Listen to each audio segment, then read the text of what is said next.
The art of living well and the art of dying well are one.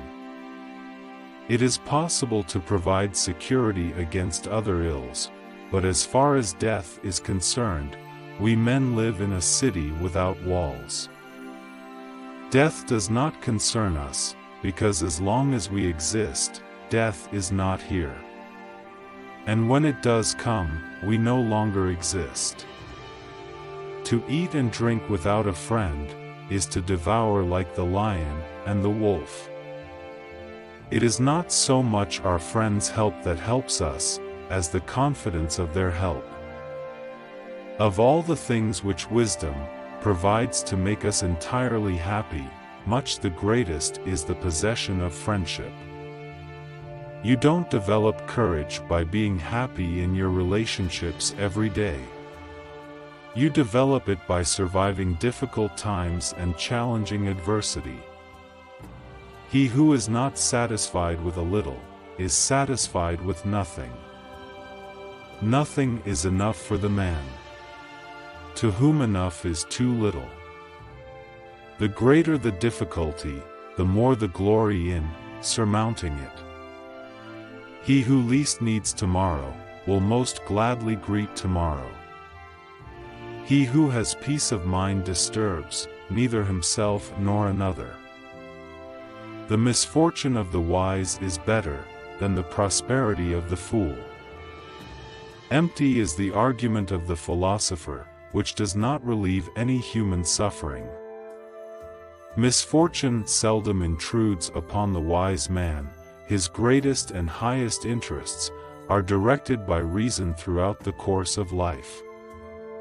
Let no one be slow to seek wisdom when he is young, nor weary in the search of it when he has grown old. For no age is too early or too late for the health of the soul. The fool's life is empty of gratitude and full of fears. Its course lies wholly toward the future. If a person fights the clear evidence of his senses, he will never be able to share in genuine tranquility.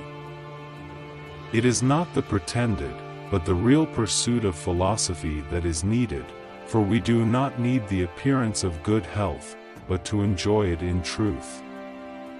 It is folly for a man to pray to the gods for that which he has the power to obtain by himself.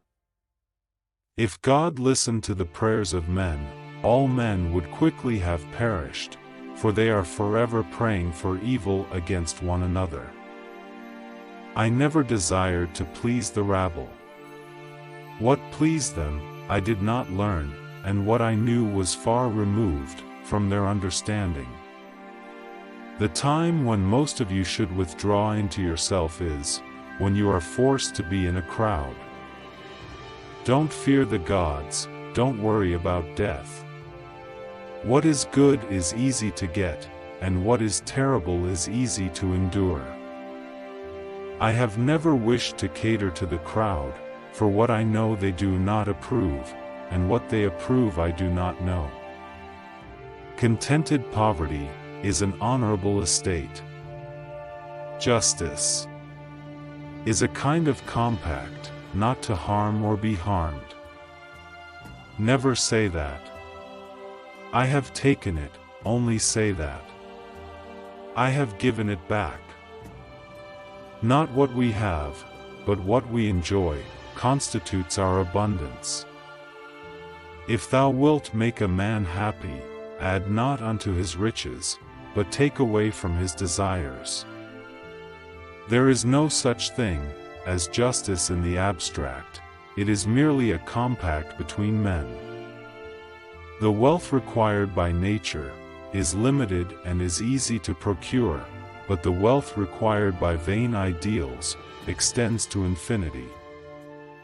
A free life cannot acquire many possessions, because this is not easy to do, without servility to mobs or monarchs.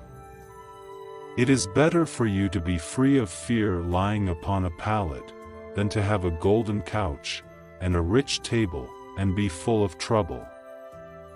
I am grateful to blessed nature, because she made what is necessary easy to acquire, and what is hard to acquire unnecessary. Do not spoil what you have by desiring what you have not. Remember that what you now have was once among the things you only hoped for. It is impossible to live a pleasant life without living wisely and well and justly. And it is impossible to live wisely and well and justly without living a pleasant life.